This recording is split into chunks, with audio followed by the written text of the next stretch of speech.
Here are today's top stories. President Rodrigo Duterte met with Malaysian Prime Minister Mahathir Mohamad in the latter's first visit to the country. Meralco will increase its power rates this March to about 10 pesos and 50 centavos per kilowatt hour. Facebook CEO Mark Zuckerberg outlines plan for privacy-focused Facebook. And local vendors take pride in kasoy as one of the things that make Antipolo famous.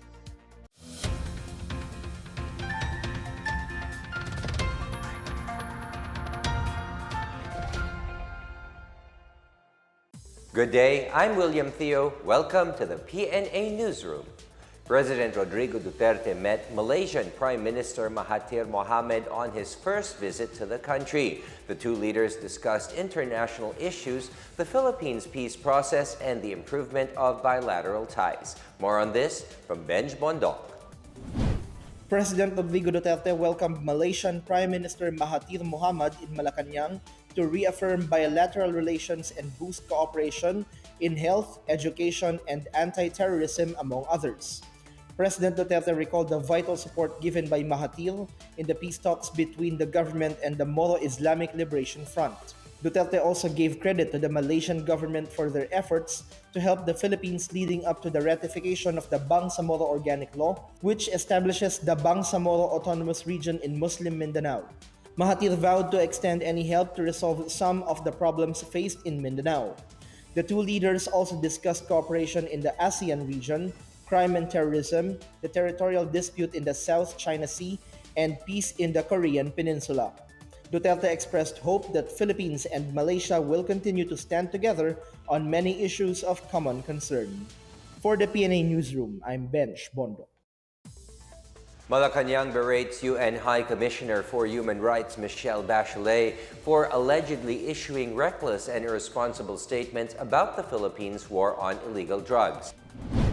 Bachelet has criticized the Philippines' anti-narcotics campaign during the 40th session of the UN Human Rights Council in Geneva, saying it should not be considered a model by any country because of its lack of respect for rule of law and international standards. Malacanang spokesperson Salvador Panelo says Bachelet has been supplied with the usual vintage and false information peddled by the president's critics and detractors. He says Bachelet's claim that 27,000 people may have been killed in the drug war was a grossly inflated number. He also disputed the UN officials' claim that only one case, that of slain teenager Kian de los Santos, has been subject to investigation and prosecution. Panelo mentioned the case of Carl Arnaiz, where two policemen were dismissed from the service, and that the Philippines has already adopted a multi-pronged strategy of dealing with the drug menace.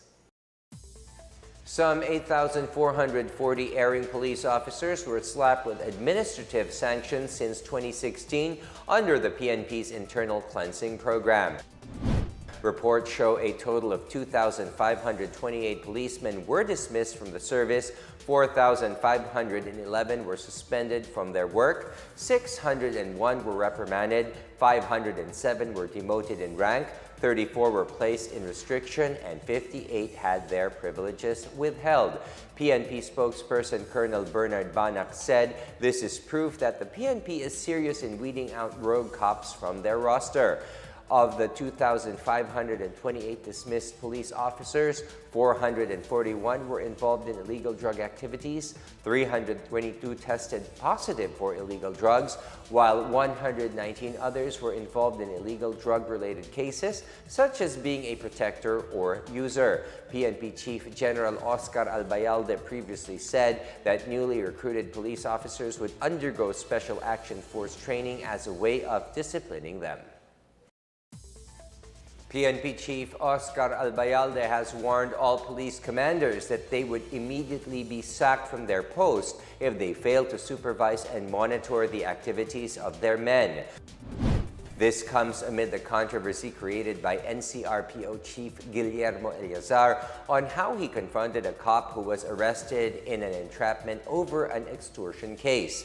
Former Eastern Police District Chief Bernabe Balba and former Pasay City Chief of Police Noel Flores have been placed on administrative leave. Albayalde says this is to give way to the investigation of their District Drug Enforcement Unit personnel who were involved in extortion and kidnapping.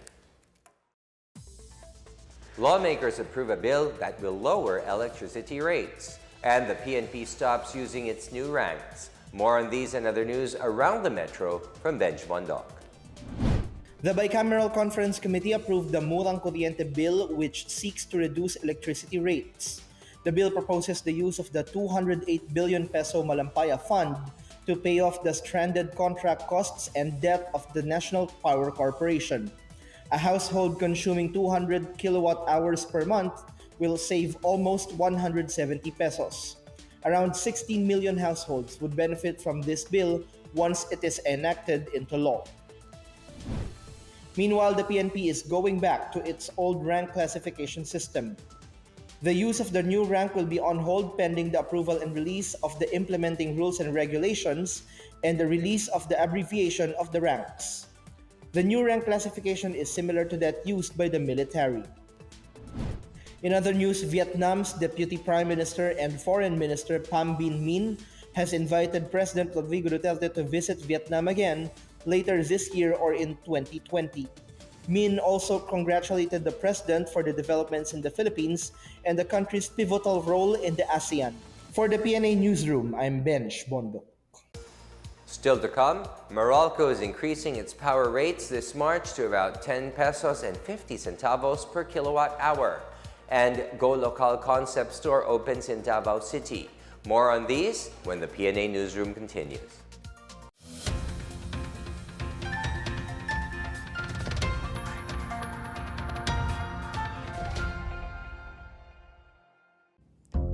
Isang bata sa Iloilo ang di umano'y biktima ng viral online game na Momo Challenge. Unang naiulat na nakidnap ang bata batay sa sarili nitong pahayag sa mga pulis. Pero nang magduda ang PNP sa kanyang kwento, ay lumitaw ang isyong may sinunod siyang utos ng isang kausap sa online game. Ligtas ang bata pero hindi naligtas ang kalooban ng mga magulang dahil sa negatibong epekto ng Momo Challenge. Munsod na rin ito ng balitang may 2 batang nag-suicide sa Metro Manila dahil sinunod din ang utos ng isang kausap sa online game na ito. Nakipag-usap ang PIA Western Visayas sa otoridad para magbigay din ng babala sa lahat ukol sa delikadong pagkalat ng Momo Challenge.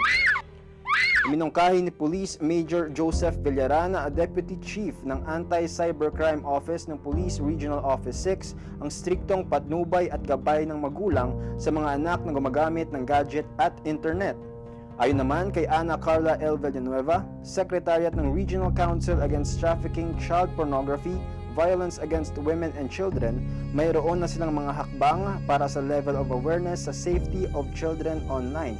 Para naman kay Binibining Monique Muyardas, isang profesor sa psychology sa University of the Philippines of Visayas, ang kahalagahan ng tiwala at bukas na komunikasyon sa pagitan ng mga magulang at kanilang mga anak ang dapat pakatutukan.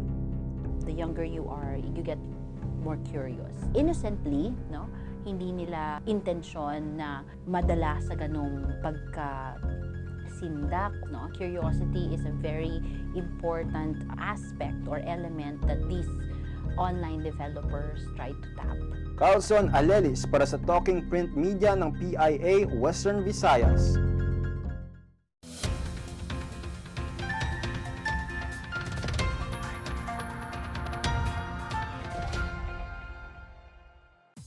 Meralco is increasing its power rates this March to about 10 pesos and 50 centavos per kilowatt hour. The increase will hike the monthly bill of households consuming 200 kilowatt per hour by 18 pesos. Meralco has blamed tighter supply of electricity due in part to plant shutdowns, which led to an increase in charges from the wholesale electricity spot market. It also cited that cost of power from independent power producers also went up due to lower average plant dispatch. Energy Secretary Alfonso Cusi said the upward adjustment in Meralco's power rates is also partly due to changes in the price of oil in the international market and the peso-US dollar rate. Cusi assured consumers that the country has sufficient supply despite lower water levels during the summer months. The implementation of the 8-digit landline number in Greater Manila area will be moved to October 6 this year. The National Telecommunications Commission said this is to give sufficient time for local banks and credit card companies to prepare for the change. The move covers area code 02 landline numbers in Metro Manila, Rizal Province, and the cities of San Pedro, Laguna, and Bacoor, Cavite. From October 6 to January 5 next year, Globe customers who will still incorrectly dial the old 7-digit number will hear a special announcement saying the format has been changed to 8 digits. Meanwhile, PLDT has advised its subscribers that it will be implementing the landline migration on October 6 in compliance with the order of the NTC. The Bureau of Customs has temporarily prohibited returning empty containers at Manila's 2 ports to ease port congestion. Customs Memorandum Order number 132019 issued by Commissioner Ray Leonardo B. Guerrero disallowed brokers, importers, truckers, and other port stakeholders to return empty containers within the premises of Manila International Container Port and the Port of Manila beginning February until further notice. The BOC also ordered all shipping lines and their agents to see to it that all their empty containers be re-exported or shipped out within a period of 30 calendar days at their own expense. Empty containers that cannot be disposed of within the given deadline will later on be transferred to containers yards and depots outside the 2 ports. The Department of Trade and Industry has opened Mindanao's first ever Go Local concept store at the Abrisa Mall in Davao City. Go Local is a retail concept store that sells products made and designed by micro, small, and medium enterprises. It showcases Mindanao's brasswork, bamboo, homegrown cacao-based products, processed fruits and nuts, and more. The Mindanao Trade Expo Foundation Incorporated manages the said concept store. 2 towns in Pangasinan are set to be declared drug-cleared. Meanwhile, 10 members of the New People's Army surrender to authorities. More on this and other stories from the provinces from Janice Cabe. In Pangasinan, the towns of Basista and Tayug will be the latest addition to the 25 towns and cities that have been declared drug-cleared by the Philippine Drug Enforcement Agency. The 6 drug-cleared towns and cities were, however, reverted to drug-affected status due to the existence of new drug personalities in their areas. In Maguindanao, 10 communist rebels surrendered to the Philippine Marines. The rebels said they have grown disillusioned with the terror-listed group. The surrenderers belonged to the NPA Guerrilla Front 73 operating in Upland, Sultan Kudarat, and Maguindanao. They will be provided with support by the local government, and they can also avail of the Enhanced Comprehensive Local Integration Program for former rebels.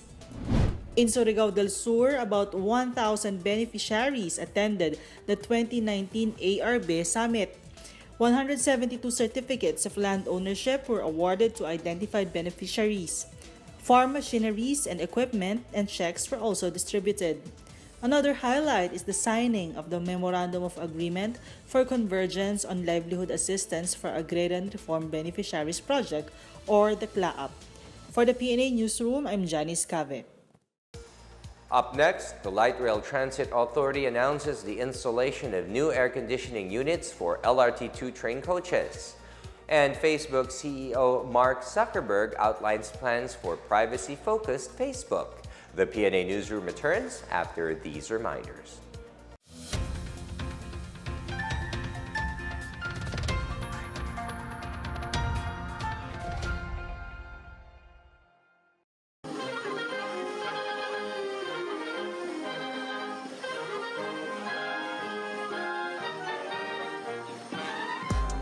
Problema po ako na Memorandum of Understanding and Information Exchange with Myanmar. Ito pong Memorandum of Understanding nito ay binibigyan ng pagkakataon ng ating mga media workers in government and in private na makapagbiyahe sa Myanmar para pag-aralan yung kanilang media landscape, magturo ng best practices natin sa kanila. The same way that they can also send their media workers to the Philippines to study the best practices of media here in the Philippines. This is Second Valley Martin and you're watching. I signed a memorandum of understanding in Bangkok, Thailand with my counterpart in Thailand. So ganun din, will give an opportunity for every media person to be able to travel to Bangkok. It is the same media exchange program that I signed with China, that I signed with Russia, that I signed with Cambodia, that I signed with South Korea, Hungary. We have sent more than 50 media scholars, both from the private and the government sectors, to China for training. We are sending 30 more this year. Napakahalaga po ng isang experience sa probinsya natin. Experience for a media man to be able to ride an airplane, to experience the flight, and to go and to line up to get his passport stamp, go through immigration, at pumunta doon sa abroad. These are additional knowledge, additional exposure, and stories that the media man can have. It broadens the horizon. So there is a need for that. So meron tayong mga ilang media man na tinutulungan ko, but that is really a personal advocacy of mine. Ngayon, meron ng kasunduan ng National Press Club at ang Malacanang Press Corps na kapag meron may sakit sa kanila, not promote pag may nagkasakit, ay pwede pumunta sa Chinese General Hospital at makakuha ng 50% discount sa gamot, at sa hospitalization. So anyway, that is the long and short of why I am doing this, to establish good relations with the government and media in general. And I would like to thank everyone for coming. The Presidential Communications Operations Office.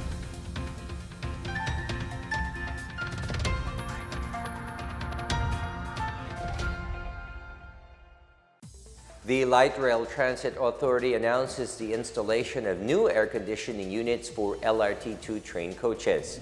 The LRTA advised passengers to plan trips earlier as it reduces the number of running trains to give way to the installation works.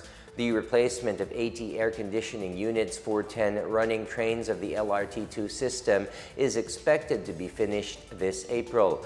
4 down trains will be repaired to augment the existing operational trains. Restoration of down trains will be completed this year, while the staggered delivery of new trains is expected to be completed in 2020 in time for the opening of the LRT2 East extension to Masinag. Facebook CEO Mark Zuckerberg outlines plans for privacy-focused Facebook. Zuckerberg says he believes that a secure and private messaging will become more popular than open platforms. He says Facebook would not store sensitive data in countries with weak records on human rights like privacy and freedom of expression as a matter of principle. Facebook has been criticized for the way it handles the private information of its clients.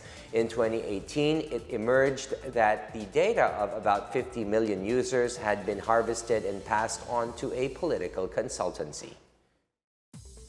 Donnie Ahas Nietes has relinquished his WBO Super Flyweight title after refusing a rematch against fellow Filipino Ashton Palicte. The 36-year-old pride of Cebu believes there is nothing more to prove against Palicte after their title bout ended up in a controversial split draw. Nietes said he'll go after the champions of the other boxing bodies in the same weight class. He said he also wants Palicte to win a world title, not at the expense of a fellow Filipino. Nietes won the WBO crown on New Year's Eve with a split decision win over Kazuto Ioka in Macau, making him the third Filipino to win world titles in 4 weight classes after Manny Pacquiao and Nonito Donaire Jr. Antipolo City is known for its natural tourist spots, churches, and delicacies such as kasoy. Local vendors take pride of the kasoy as one of the things that make Antipolo famous. Here is our report. Aside from the magnificent Antipolo Cathedral and the Hinulugang Taktak, the city's tasty kasoy or cashew nuts is one of the reasons why tourists prefer to flock to this hilly destination. Every visitor to Antipolo has made it a point to bring home kasoy and other delectable treats. Many kasoy stores are found around downtown Antipolo near the cathedral, aside from the long lines of stalls near the Sumulong Highway. Cashew nuts in Antipolo are typically sold at 50 pesos per small glass. Prices go up depending on the size of the container, and it comes in various flavors like adobo, garlic, and barbecue. Vendors source their kasoy from Palawan, Batangas, and Bataan, or sometimes from as far as Vietnam. Kasoy is one of the mainstays of Antipolo's Sumaka Festival, which is the contraction of the popular suman, mangga, kasoy, and the hamaka, a form of transportation using the duyan or hammock. Those who want to experience the best of Antipolo may visit and join in on the festival, which is held every May 1. For the PNA Newsroom, I'm Janice Cave. Let's now check out the weather forecast for Metro Manila and the rest of the country.